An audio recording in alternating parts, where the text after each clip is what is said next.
at that. Yeah. Destoroyah. Super7 Destoroyah. Yeah, buddy. Yeah, buddy. Actually,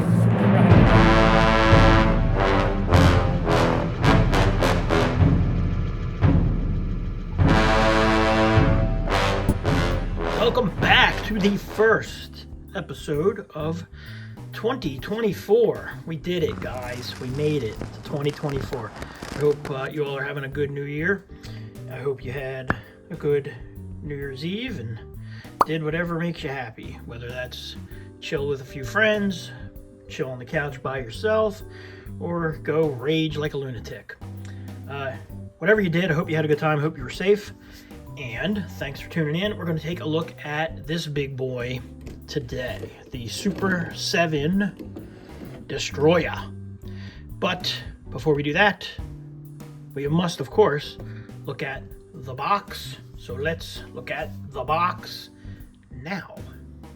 And like the Godzilla 1200 degree box, very similar in style with the kanji that I assume spells out Destoroyah. And then you've got Destoroyah on the bottom of the box with the date, 1995. On top of the box, as usual, you have the Ultimates symbol there. And it's actually cool. I don't know if you can see it, but I'll have a photo of it. But yeah, it's got like an outline of the chest of Destoroyah and even like kind of his neck, which is pretty cool. On the back of the box, it says Godzilla vs. Destoroyah. And it's a figure, one figure with accessories. So you know we got to look at the accessories. But before we do that, we got to look at this inside part of the box. The inside part of the box, of course, is the cool little poster for the Japanese release of the movie. And a little rundown of the movie, in case you've never seen it and just happened to buy this $85 toy because you thought it was nifty. So that's the box. Let's look at accessories. Okay, let's do it. Woohoo! For accessories, we get a pretty good amount of little items here. What do we get? We get not one, not two, but three of these little aggregate Destoroyahs. They are pretty cool. They're detailed pretty nicely for as teeny tiny as they are. They even got the little, oh god, they even got the little eyes painted on there. They got some paint on his chest. They're sculpted in this red plastic, and then they've got some nice brown crustacean-y colored accents. It's pretty good, pretty cool. Three of them little guys, digging that. You get two grasping hands to replace his two more closed style hands on the figure. I mean, again, and you'll see it again in a second. For an articulated figure, I think they could have just made the fingers on the hands move and not have to swap out hands. That would have been cool. Put a hinge here, a hinge here, a hinge here, and then you can have the hands as open or as closed as your heart desires. And then it comes with another head. Remember in the last video we said, holy cow, look, they figured out how to do an opening and closing mouth. Well, they didn't do it on this. So you get a open mouth head, and I do like it. I think this will probably be the head that I use on mine. I do like it. Sculpted really well. I do like the sculpted detail. And there's a good amount of sculpt work on this. The paint's pretty nice. It gets a bit sloppy up here around the top of his teeth. Some of the white just sort of seems a little slopped on there. Looks good from the side, whatever the freaking hell those are cool. The eyes are just yellow. It's fine. Horn painted nicely. All in all, good sculpt. I do like it. I do like the roar, so that'll probably be the way I go. The inside of the mouth is painted, tongue is painted. So yeah, not bad. I like it. So let's take a look at the figure. Okay. Oh, and one last accessory that I forgot to mention that doesn't come with the figure that you're probably going to want for this figure, you're definitely going to want for this figure, is a heat gun. Because, let me tell you, some of those wings were not easy to get on at all. The wings are tough. The head is not fun to play with either. The wings were really, really hard to get to stay on. They're on there now, I think. I guess we'll see. But yeah, man, it took some serious heat. You're gonna want a heat gun or a hair dryer. I just use a heat gun with all my stuff. Obviously, if you're using a heat gun and not a hair dryer, you definitely don't want to hold it hold it against or hold it near the figure as long as you would a hair dryer. It's like 100 times hotter than a hair dryer. You need to hold it for like 15 seconds maybe for most figures I've found. So that's heat gun tips 101 with Brian. So now let's look at the figure. Figure is, I think, really nice. I have not been super impressed all in all with these Super 7 figures. I think they're good for what they are. I don't think they're, anything amazing. I wouldn't necessarily be fully on board going forward with this line. I think it's going to be an as-is type thing, whereas when I originally saw that they were doing these, I was all in on all of them. I don't think that's going to be the case anymore. This is going to be more of a wait and see line for me. But the last one I looked at, the Meltdown Godzilla, really liked this guy. I think they have improved in most respects from a painting standpoint. I think the sculpts look a little nicer. I think they look a little less toy-like. They all do have their issues, and we'll get into the issues with this guy shortly. But I think this guy especially is pretty impressive. He is a big, heavy figure. He's got a ton of detail on him, a ton of paint apps. So all in all, I do like him. He's not quite as articulated as I'd like, and there's some articulation things that I think aren't ideal. But all in all, again, not bad. Head sculpt, I do like a lot. Oh, this is called a spudger. It's not a stick, it's a spudger. And it's used, I use them, you can use them for all kinds of things. A lot of people use them for like electronic type things, whatever.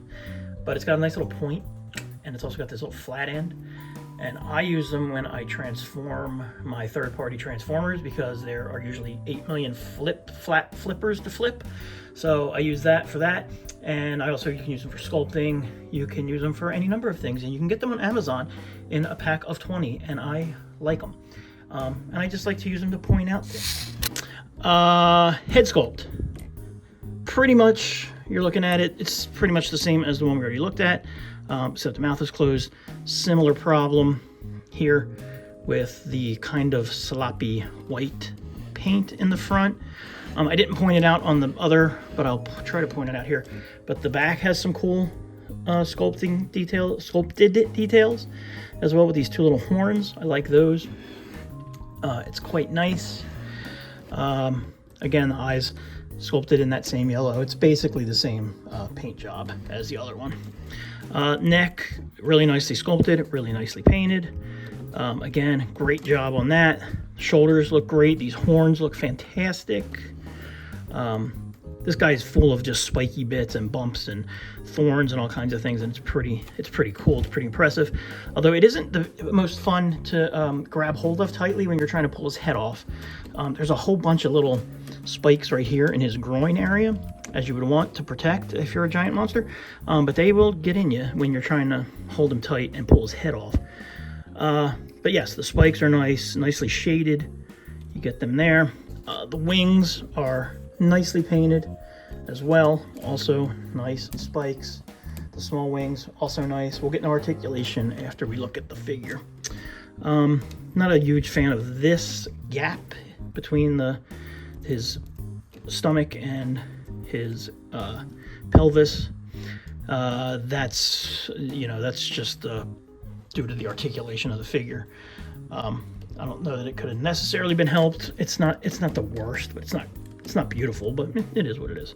Paint on the chest, however, is very nice. Again, nice sculpt work here. I love all the little thorn details. on his legs. It continues. It's really cool. The sculpt work here I like, where you can see the various pieces of the plating, because he is like a crustacean type creature. So he has all these like crab shell parts, and then, you know, the inside where his gooey bits would be is painted a different color, and I think that's really nice. Again, lots and lots of spikes and thorns, and the the Heisei monsters are just so over the top in their design with the armor and the spikes, especially him and Space Godzilla are just like completely so 90s. Coming down to his ankles, again, you get in the knees these gaps for the ball joint where the articulation is, as you'll see. Again, nice. Again, feet are sculpted really nicely. Nice paint again on the feet.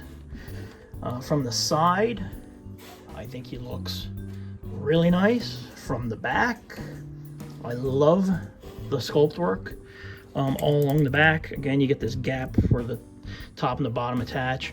The tail, very nice. He's got his little grabber on his tail, really nice. I don't have a whole really any complaints with the paint.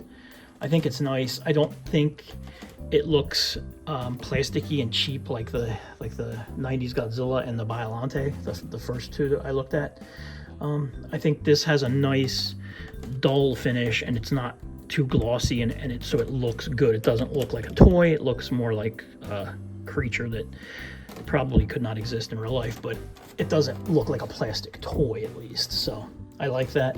The wing color might be the only bit that I feel like is a bit too glossy, but other than the little bit of sloppiness on his teeth, I don't really have any issues with the paint on this guy. I think he's really nicely done. So having said that, let's get into articulation. And there's some decent articulation, so let's take a look at it. Articulation, take 347. It is not easy. His head just popped off. Maybe you'll see it in the outtakes. Try to demonstrate. Oh, you bastard fuck. So the head, you get this sort of confused Destoroyah look. So you get that side to side. It's on a ball peg. It's on a double ball peg, actually. So you get up to there, which exposes his inner workings. So I wouldn't, that's not a position I would leave him in, but I mean, for photos or something, you can use it and then put it back. You get down, pretty nice bit. So he's looking at the people fleeing before him. So that's decent articulation for the head. All around, not bad. The neck is where you get your side to side. So that's the neck movement. Not bad. Not bad. I don't hate it. The wings aren't how I would have preferred it. So the wings are attached to his shoulders. So the shoulders, as they move, also move his wings. So if you want his arms or shoulders to be up, his wings are going to be down. You do get articulation here to have them give you that flap motion, so you can have them in different poses there. Additionally, you can spin them, the small and the large. The small wings also are articulated like that, so they also move. But again, the bigger issue with it is, you know, the shoulders control the placement of the wings on his back. So that's not great. As far as the shoulders go, all you get is that. You get there's no butterfly, there's no up down, there's nothing else there. That's the articulation that you get. Arm wise, you do get a cut joint on the bicep, as well as there's a ball peg in there, but you don't get much. You get very little. You do get a nice elbow, however, I'll call that a little more than 90 degrees. You also get wrist rotation. So that wrists rotate there. Other arm, basically the same. God, I'm hoping this is all being caught on camera, because otherwise I'm going to have to film this again. The wrists also move up, down, like so, or depending on where you have them, wherever you want them. So that's how the wrists work. The wrists also pop. The hands also pop off, and you can replace them with these. And to do so, you just pull that, plug that back in, nice and easy. Those are nice, easy in and outs, unlike the wings, which you would never really want to take off once they're on anyway. So you want them on as tight as possible. What else we got? He's got, a waist swivel, but, you're not going to get a lot, but you can get some. So you can get some different poses there. So again, don't hate that. And speaking of things I don't hate that all of that was captured. So back to the articulation. Now, here's my first and probably my biggest complaint. Hang on, come on, you bugger. Okay. Is this ball joint in the hips. Really unsightly. I don't know if it's more a problem with mine or what, but okay, there it is. It's really big, and it just really stands out right there. It's not as pronounced on that side. So I don't know, if it's just, if you want him in this sort of a wider stance, you're going to see that ball peg.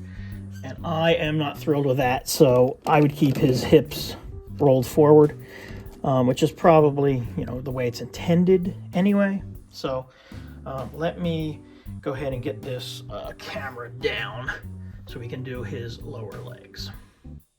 So for the lower portion of my man, like we said, the hips already have that ball joint. I'm not thrilled about, but you do get an in and an out on the hips, like so.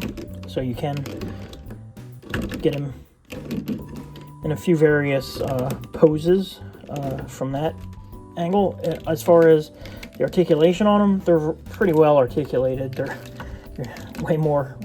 You could have this dude like straight up giving him the big boot. This is Sparta.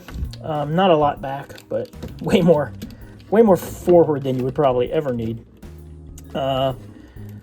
Knees. Oh God, there we go. Come on. Yeah, that's it, man. There's your knee articulation.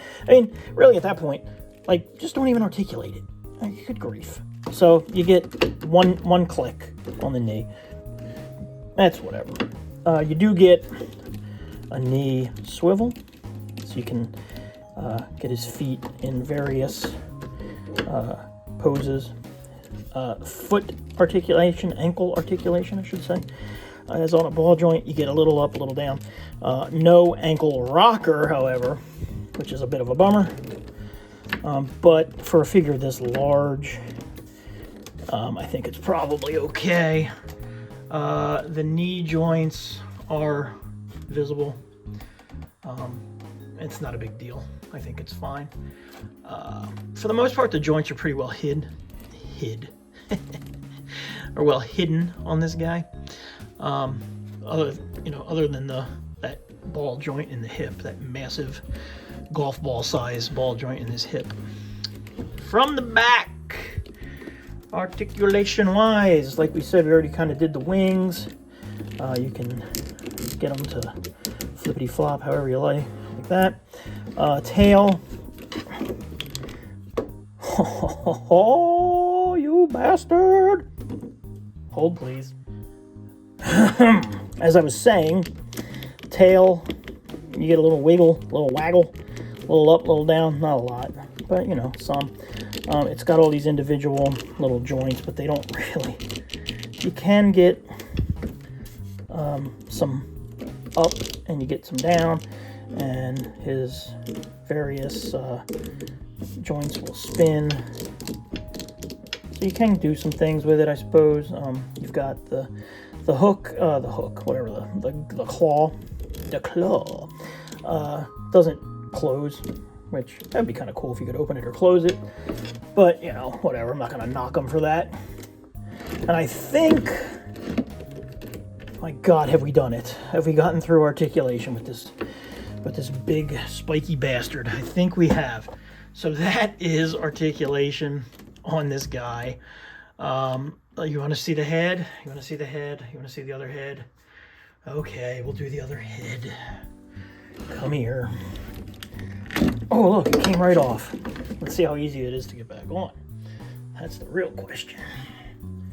Let's see. Oh, boy. Oh, boy.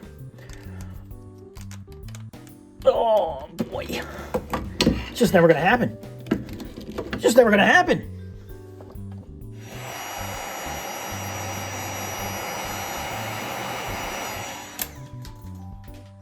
Let's see.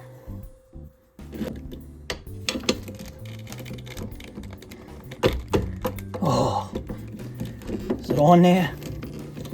It better be, because it's never coming off of it. Okay, it's on there. All right, so that's the head that's staying on there permanently. And that's actually the head I prefer, so it's fine. It's all goody in the hoodie. And goody in the hoodie. Oh.